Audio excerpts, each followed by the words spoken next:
Two new screening tools are promising to catch diseases earlier than ever before. I had no idea that I was at risk for cancer. He was shocked when the results came back positive. The Gallery test found this for me really in the nick of time. A full body MRI scan, a blood test to detect more than 50 kinds of cancer. People are getting psyched. Take care of something early, you can nip it in the bud and then live forever. Isn't that our dream, to live forever, never die? But is knowing more about what's going on in your body always a good thing? Today, a primary care doctor breaks down what we do and don't know about this new wave of screening tests and the unintended consequences they could have. From the studio at the Leonard Davis Institute at the University of Pennsylvania, I'm Dan Gorenstein. This is Tradeoffs. The 1976 Western The Shootist, starring John Wayne, captures a near universally dreaded diagnosis. Every few days I have to tell a man or a woman something I don't want to.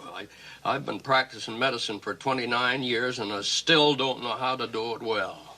Why don't you just say it, flat out? All right. You have a cancer, advanced. For decades, scientists and doctors have been searching for ways to catch and treat cancer sooner. Yet 600,000 people are still dying from the disease every year. And about 70% of those deaths are caused by cancers we have no way to screen for, says Harvard researcher and primary care doc Ishani Ganguli.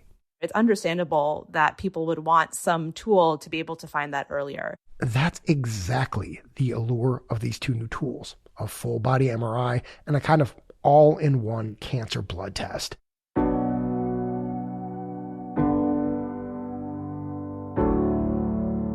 The makers of these screening tests claim to deliver what's long been a medical holy grail. In fact, one of the companies has literally taken the name Grail, a promise to catch more kinds of cancers sooner.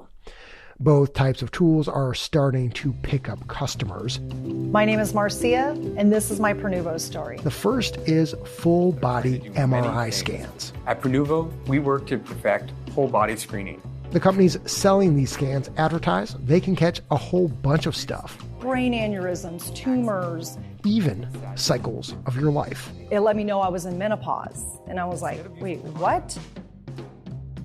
They're not covered by insurance, but companies like Prenuvo are offering them directly to consumers for about $2,000 a pop. The second screening tool making waves is a kind of blood test that looks for cancer cells lurking in your body. One company claims it can catch more than 50 types of cancer with a single blood draw. The technology has even captured the attention of President Biden. Imagine the possibilities. Simple blood test during an annual physical that could detect cancer early with a chance of the cure or best. Medicare and a handful of private insurers are also giving this test a serious look.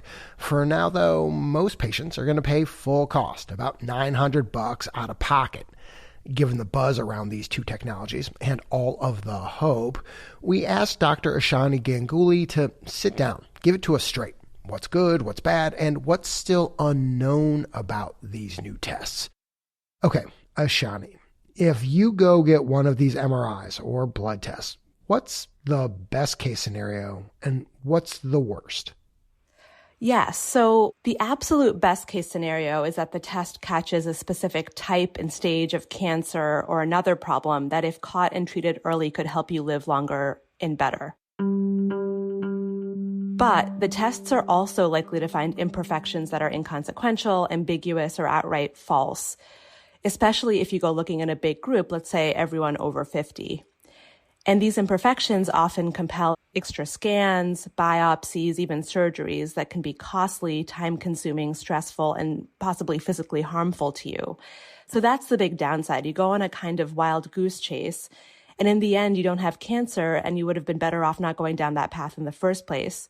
It's too soon to have much data on the pros or cons of these tests, but what we do know about the downsides is enough to worry Ishani. For full body MRIs, she estimates at least 1 in 4 scans will find something, a cloudy lung, a funny looking liver. And for the leading cancer detecting blood test, based on the company's own data, nearly 2 out of 3 people who get a positive result will not have any cancer found on follow-up. And trying to find those cancers and then figure out which lumps are scary and which ones are fine to leave alone can send doctors and patients down a medical rabbit hole, or what Ishani calls a cascade of care. We want to have certainty about our health. We want to have a clean bill of health. We want to feel like we understand our bodies. But the truth is that there's a lot of uncertainty. And so one of the reasons that these cascades happen is that there's the sense that we should be certain, and then you chase that certainty, even though there's no guarantee of it. And chasing that certainty, right, Ishani, can get pretty expensive pretty fast. You've done research in this area that makes the point really well. I'm thinking about your paper on tests related to cataract surgery. Can you break that down for us? So we've looked at heart tracing called an electrocardiogram that are often done before cataract surgery. Now, cataract surgery is a quick procedure, very low risk. And there's really good evidence that doing these, what we call preoperative tests, like electrocardiograms before these low-risk surgeries, do not help with lowering your risk during the surgery or help improve your outcomes after the surgery. Yet it's just really commonly done out of this sense that it may help. And so what we've found when looking at the downstream consequences of these tests is that the EKGs themselves cost Medicare on the order of $3 million a year. But the money spent on the care that follows, so the cascades, is 10 times that, about $35 million in our estimates. Wait, 10 times $35 million? Yeah, just for this one example. So that gives you a sense of just how big a ripple effect one little test that sounds harmless can have. So you can imagine the cost that could follow if something like a cancer-detecting blood test or a full-body MRI were approved by Medicare. It could be really massive in terms of cost. Yeah, I mean, like, that's potentially billions in extra spending. And also, Ishani, I'm wondering about, like, the mental toll this takes on people. Have you seen that play out for your patients? Yeah, I think it just changes your outlook on life. It gives you an added layer of worry, of anxiety about sort of as you move through the world. You know, I do have a number of patients who have had a finding that's likely harmless, but can be terrifying to somebody who has it in their body, right? Like a tiny brain tumor that doesn't grow or a brain aneurysm. And I've seen how this knowledge can color their decisions about seeking care or triggering worry about, a headache that they have. And so it's a very real burden that it places on patients. Ishani, what about for you as a doc? Like, how hard is it to navigate these test results with patients? I got to think there's so much emotion and fear. Plus, there's like the complicated statistics stuff going on. What's a false positive? What's not? And then just a whole lot of stuff we still don't know, like whether this lump will grow or it won't. Is there any research out there that gives us a sense of how well equipped doctors are to have these conversations? I mean, these are tricky, right, about the trade-offs of these sorts of tests. So I would say that the big factors here are the time to have the conversations and then the information to have the conversations. So, we did a study recently that looked at this. So we were trying to improve the quality of conversations about medical testing between primary care doctors and their patients. So we tried a number of ways to encourage these conversations. We showed doctors how their test ordering compared to their peers. And we also gave them scripted language about what to say about tests. On the patient side, we sent a link to a website right before their annual with a video, with a quiz, various ways to teach them about medical tests, what the upsides and downsides are. And so basically what you're sort of setting up in this test, it sounds like, is some kind of, you're trying to improve patient literacy around tests, and you're trying to help doctors think more deliberately about tests. And so what ultimately did you guys find? Well, the results were disappointing. In the end, we found that our intervention didn't work. There was no difference in the conversation quality between the folks who got the materials and those who didn't. So you're telling us you give doctors information, you give patients information, it doesn't really make a difference. So Ishani, connect that finding to these newer crop of tests that are making all of these promises. Yeah, so it's concerning, right? We know that primary care visits are already too short. There's so much packed into these visits already. So it's hard to imagine how doctors are going to fit in the nuanced conversations that are so critical about yet another test that has serious downsides to consider, let alone handle the downstream tests and other cascade services that are likely to follow. To underscore the point, a paper from the Journal of General Internal Medicine found that it already would take a primary care doc 27 hours, more than a full day, to discuss and act on all the best practice guidelines out there. After the break, the burning questions Ishani still has about these new tests and some far less sexy ideas for cutting cancer deaths.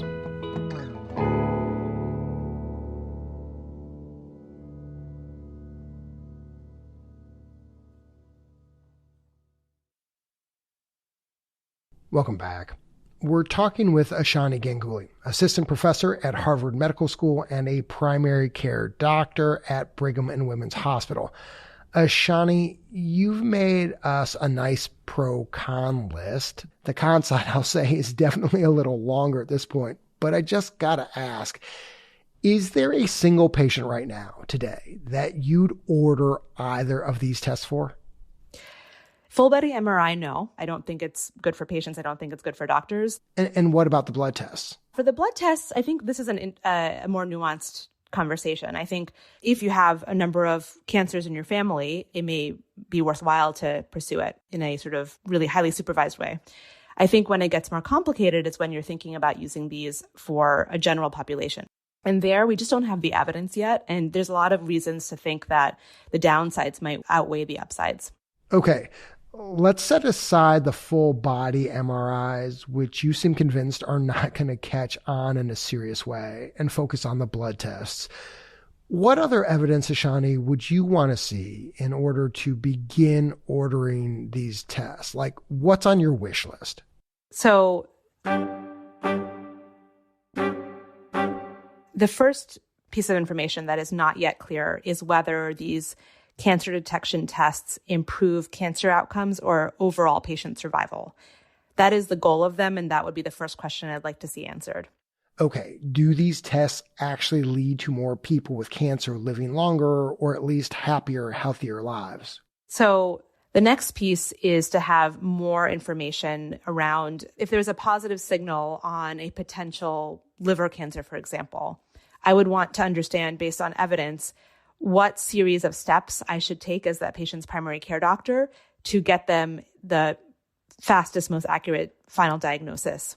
Because if you don't have that information, then we're floundering, right? So let's say, the test is positive, you do an MRI and to follow it up and there's nothing there. What do you do next? What's the right interval for follow-up screening? All of that. That's not clear yet. Also on Ishani's list, more data on the cost effectiveness of these tests and all of the care that comes after them, plus more info on other measures that matter to patients like their quality of life, anxiety, how much more time they spend in hospitals and clinics doing follow-up because of these tests. Ishani, I just want to take a minute to talk about equity. We know, for example, Hispanic and Native people are 15% less likely to get screened for colorectal cancer, and screening rates are also much worse for people with low incomes. If these tests prove to be valuable, catching cancers early, do you worry disparities are only going to get worse? Yes. I think that the upside of a blood test is that it may be more accessible to some folks than a more involved invasive test for a certain cancer. For example, a pap smear, which requires a full office visit, or a colonoscopy, which requires a lot of preparation and having a home to prep in and things like that. However, I would worry about equity. And as you're saying, that these new tests would worsen disparities in that they're likely to be disproportionately used by the folks who already have greater means to begin with, who are already better linked into care. And so the people who are being left behind with traditional cancer tests are likely to be left behind the same way with these new tests. Right. And that seems even more likely to happen if a positive test requires a bunch of costly follow-up care that might not be covered by insurance to confirm the results. Absolutely. Okay, last question, Ishani. President Biden, with his Cancer Moonshot initiative, has set a high bar. The goal is to cut the cancer death rate in half in the next 25 years, at least by 50%. It's bold, it's ambitious, but it's completely doable. Let's say we get more evidence and it confirms your fears that these new screening tests do not save much money or that many lives. Where should docs and insurers be putting their attention instead if we want to hit that moonshot? I think it's all about the implementation of existing measures, right? The existing cancer screening tests like pap smears have lower rates of completion than we'd like. So there's a lot of patients who aren't getting those evidence-based tests. I would want to see us hammer away at those, 40, 50, 60% completion rates of what we already know to be beneficial for patients and bring that up. Those are low-hanging fruit, but we're still a far away from doing that reliably across the population. So I'd start there. Yeah, let's do the blocking and tackling. Let's do the stuff we know works. Let's stop looking for the magic wand. Yeah. I will say I do appreciate the need for a little bit of both, right? You need to advance the field through some of these Star Trek-y kinds of innovations with the hope that one day, if you study it thoughtfully enough and with enough evidence, you can make it helpful to patients. But then we also need to double down on some of these, non-sexy but really important ways of helping patients. Very good. Ishani, thank you so much for taking the time to talk to us on Tradeoffs. My pleasure. When it comes to full-body MRI scans, the American College of Radiology agrees with Ishani, saying on their website, quote, "To date, there is no documented evidence that total body screening is cost-efficient or effective in prolonging life, and that these tests will, quote, result in unnecessary follow-up testing and procedures as well as significant expense." As for the cancer-detecting blood test, a couple of serious studies are underway, including a randomized trial of more than 100,000 patients being run by the UK's National Health Service. One way or another, we are going to know a whole lot more soon. I'm Dan Gorenstein. This is Tradeoffs.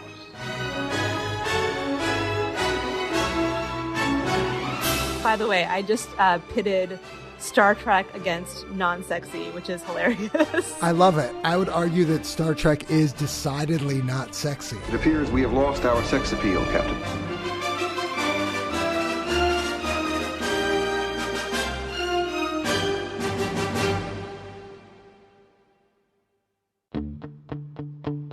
Staring down a terminal diagnosis of cancer or ALS can make a person feel helpless in the face of a painful and prolonged end to their life. But a handful of states have created laws that give people a choice. She didn't want to die, but she didn't want to suffer. One family story grappling with end-of-life care next time on Tradeoffs.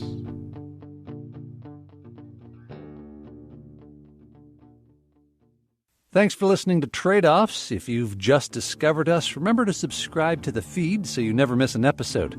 Subscribing is free and easy on whichever podcasting app you use, the NPR app, Apple Podcasts, Spotify, wherever you listen to podcasts.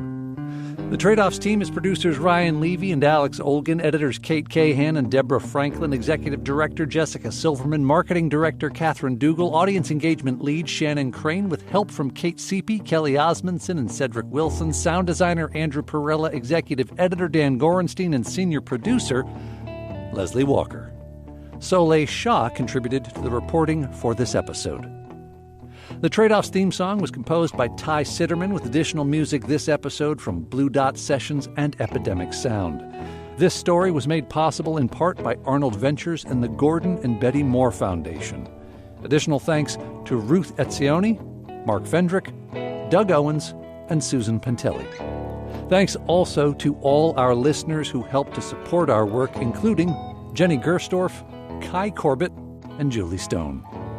Our media partner is Side Effects Public Media, based at WFYI. Tradeoffs is supported by the Robert Wood Johnson Foundation, Arnold Ventures, the Gordon and Betty Moore Foundation, the Sozose Foundation, Just Trust, West Health, the California Healthcare Foundation, the Leonard Davis Institute at the University of Pennsylvania, and the National Institute for Healthcare Management Foundation. Our financial supporters are not involved in any decisions about our journalism. The views expressed in this episode are those of the individuals and not those of Tradeoffs staff, advisors, or funders.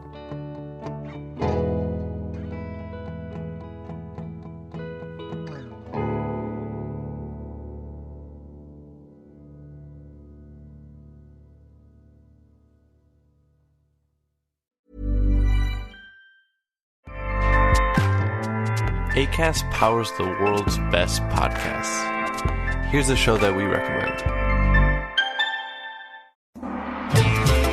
This week, we analyze the remarkable marketing skills of Taylor Swift.